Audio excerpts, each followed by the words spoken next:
Okay, let's talk about the Peloponnesian War. I'm not going to give a blow-by-blow account of this. That would take too long and really be kind of beside the point. But we should know some of the details about this because this, of course, is the immediate context for Euripides' Trojan Women. That's the primary source that you need to deal with as part of your assignment for this class. So the Peloponnesian War breaks out in the year 431. The allies of Sparta, Corinth in particular, had convinced Sparta that Athens was a threat to the entire Greek world, that they were attempting to dominate. And truth be told, they were probably not far off. Athens had such a dominance in trade and the economy of the Aegean that pretty much anyone who did business at all, right, had to deal with Athens, and they had, of course, protectionist policies and things like that gave them an advantage in every economic encounter. They had even begun to try to enforce democratic reforms on their allies, and some of them had tried to withdraw from the Delian League to have Athens then, kind of sail their navy over there and threaten them and not let them leave the Delian League. So Athens was enforcing these reforms in a kind of imperialistic fashion, right? Some have called the Delian League the Athenian Empire. So there was a legitimate fear there, right?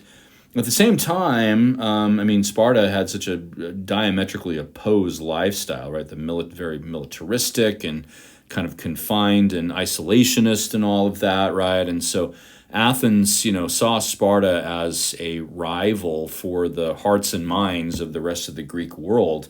And of course, they were trading rivals with Corinth and Megara and some of these other cities, right? So Athens was kind of eager to go to war at the same time.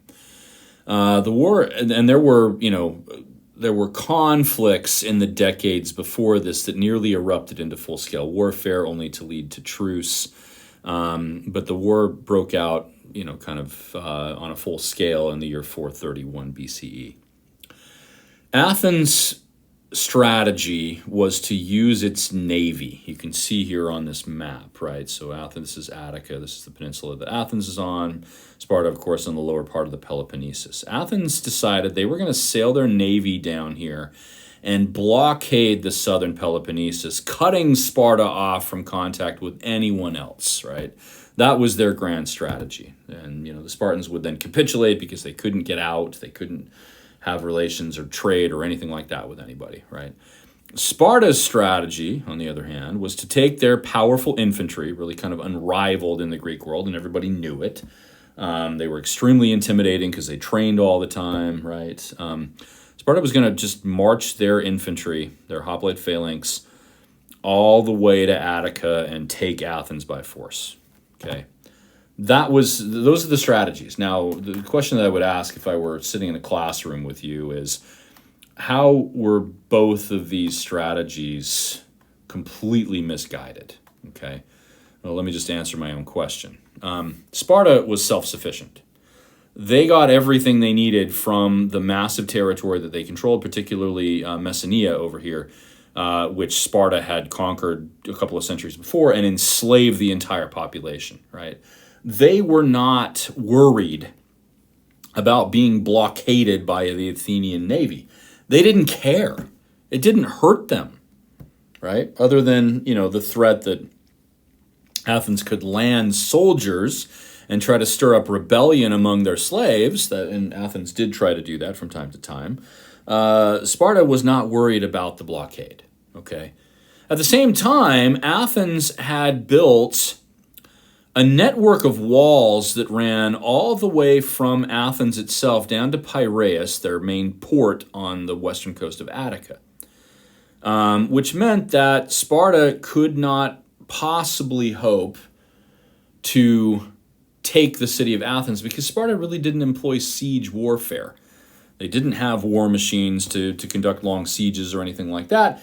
And even if they had tried to besiege Athens could come and go at will because they had walls, a network of walls that ran all the way to the port with no interruption, right? So Sparta, kind of occupied Attica. Athens just pulled all of its people into the walls, and they didn't worry too much about the Spartans. Okay, these are called the Long Walls, by the way. right? Until a year or so into the war, there was a massive outbreak of some kind of disease which may have killed a third or more of the population of Athens. Now, why did that happen? What was the disease? Well, we don't know what the disease was. Almost certainly was not bubonic plague. Not every plague is caused by rats and fleas and stuff like that, right? It's probably something like typhus or even cholera. These are the sorts of things that are spread when people are packed together too tightly. When there are too many people for the infrastructure. And that's almost certainly what happened in Athens. When all of these people from the countryside came into Athens, they even brought their animals. They were planting crops in the streets or in the ground, on the side of the streets. And this was just too many people and too many animals packed together, and people got sick. And this ended up killing a large part of the population. Well, that hurt Athens' ability to prosecute the war. They have a smaller population to draw from. At the same time, Sparta did lose a couple of key battles. They kind of blundered strategically a couple of times, and Athens captured a fair number of Spartan infantry. Now, realize that Sparta, even though they had a fearsome infantry, it was limited in numbers because they had kept that as a kind of elite corps of only a few thousand. Well, you lose a few hundred soldiers, as Sparta did a couple of times early in the war, and that's really going to hurt your ability to prosecute, right? So both sides are looking, after this first phase of the war for any advantage they can. This leads by the year 416. Now, I'm glossing over a whole lot of stuff that happens. There's actually a truce for several years at one point in the late 420s and early 410s. But Athens decided that it needed to occupy some of these islands that it previously did not have any control over. And the most important one was the island of Melos. I actually think Melos is even south of here. It's the closest one to the Peloponnesian. Now, Melos was, these people were related to the Spartans. Melos, I believe, had actually been settled by Spartan colonists in an earlier phase, or they had a long-standing relationship with Sparta. Melos had tried to remain neutral in the war, but it was difficult to do so. Athens took their navy down to Melos and effectively gave the Melians an ultimatum. They said, you need to join us or we will kill you. And the Melians were like, well, you can't do that, right? We just want to remain neutral. And Athens used this argument that, well, we have the power to do this, therefore we are justified in doing it. This is the adage of might makes right, that the victors, write the history, so to speak. The Melians at one point, and this is all recorded by Thucydides. It seems the Melians tried to argue that the gods would not smile upon this. The Athenians' response was, the gods take whatever they want, right? The gods lust after a woman, they, will rape her and not think too much about it. If the gods want something in the mortal realm, or even potentially something that belongs to another god, right, they will take it. And so we're just acting like the gods act all the time in the mythology. So, ultimately this led to the destruction of Melos. Melos essentially said, we're not going to join you, do your worst, and Athens did. They blockaded, they took over the city, they killed every adult male in the city, according to the historical accounts, and they sold the women and the children and the elderly people into slavery, and depopulated the entire island of Melos. This is an early case of what we, I think, would call genocide, justifiably. Euripides' Trojan Women was written in the immediate aftermath of the destruction of Melos.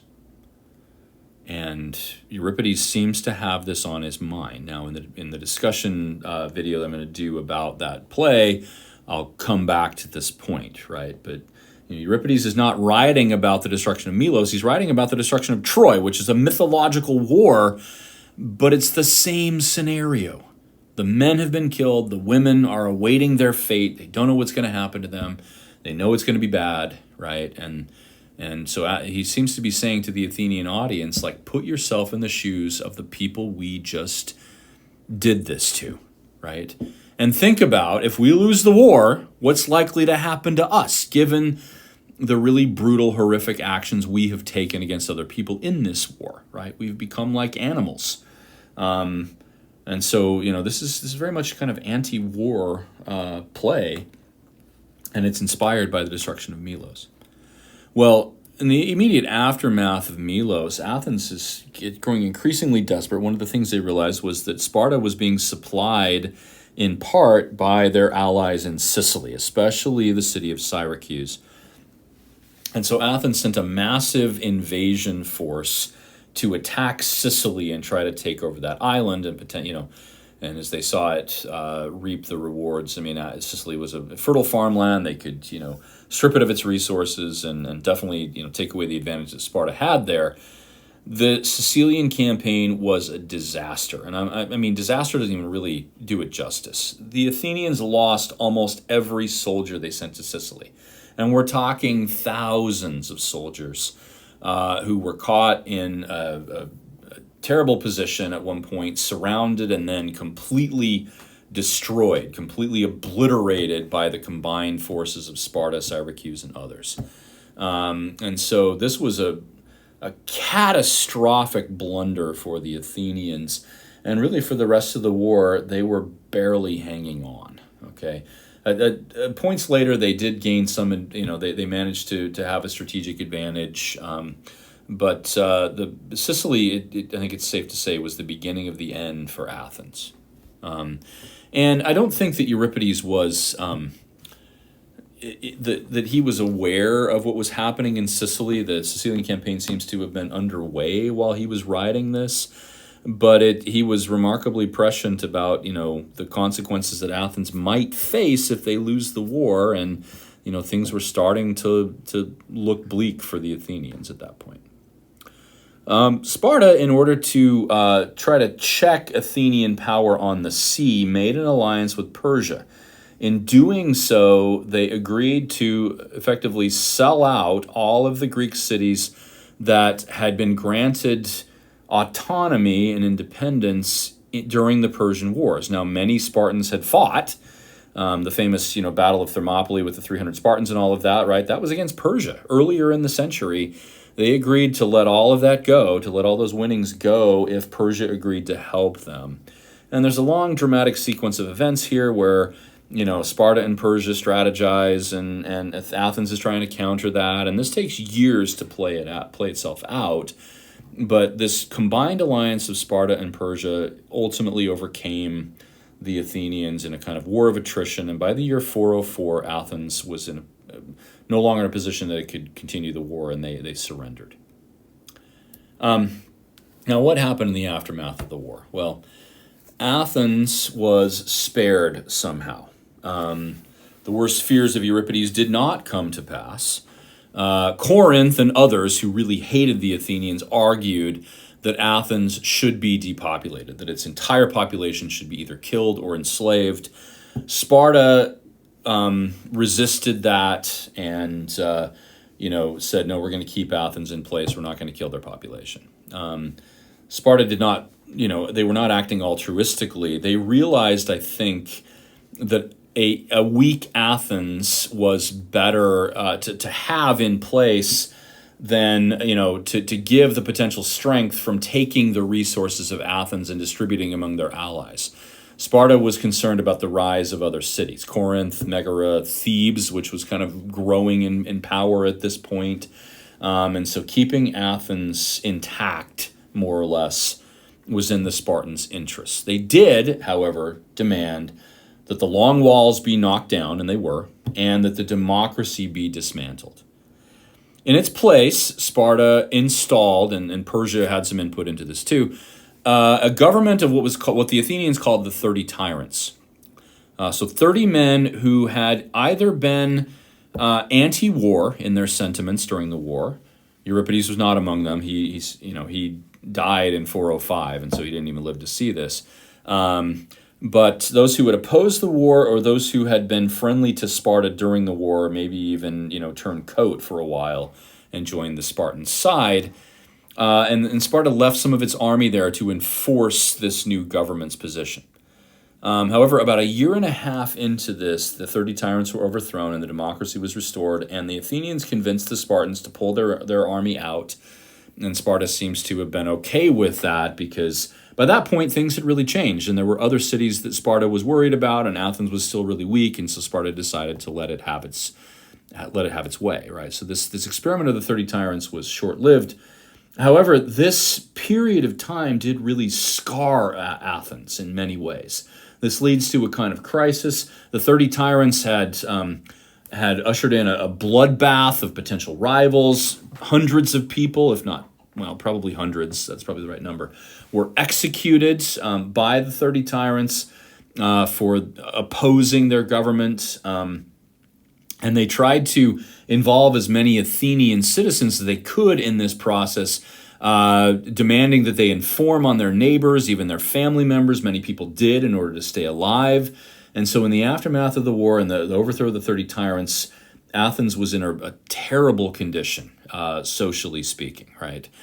And they were looking for people to blame for this. A lot of people had blood on their hands. One of the victims of this aftermath was Socrates, right? Socrates was an annoying figure who often challenged the political leaders of Athens. He was seen as not just an annoying, but a dangerous presence in the city. He had, even questioned some of the religious beliefs of the people, and including their belief in a patron deity and stuff like that, or he at least seemed to do that. And so, the trial and death of Socrates really, this is the context for that, the aftermath of the overthrow of the 30 tyrants. A couple of things that come later. About 30 years after the war, Thebes, which was, just kind of northwest of Athens, became a military power and defeated the Spartans in a major battle. And in the aftermath of that battle, they forced the Spartans to free their slaves. And this kind of undid the whole Spartan system. Sparta would come back later as a power, but this was a major blow to Sparta, and Sparta never fully recovered from this. And so we could say that Sparta was, the winning the war was actually kind of a Pyrrhic victory, because Sparta was weakened sufficiently by that they couldn't keep up with these growing powers in Greece.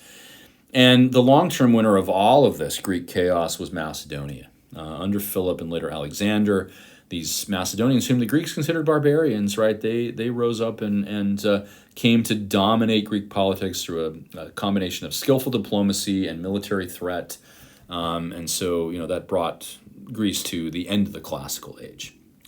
All right, so I will follow this up with one more video with a discussion of Euripides' Trojan Women, but hopefully this gives you good context to understand that text. Thanks.